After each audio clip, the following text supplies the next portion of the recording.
The ingredient is rice and water.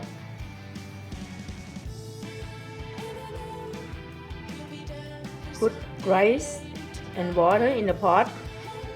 Have water above the rice around centimeter and cook. The rice is boiling right now.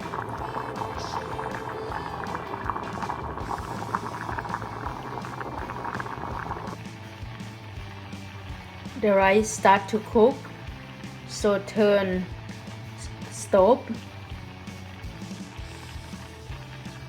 slower and slower cook. Don't put the stove too high. Put stove really slow, really low. So let the rice cook.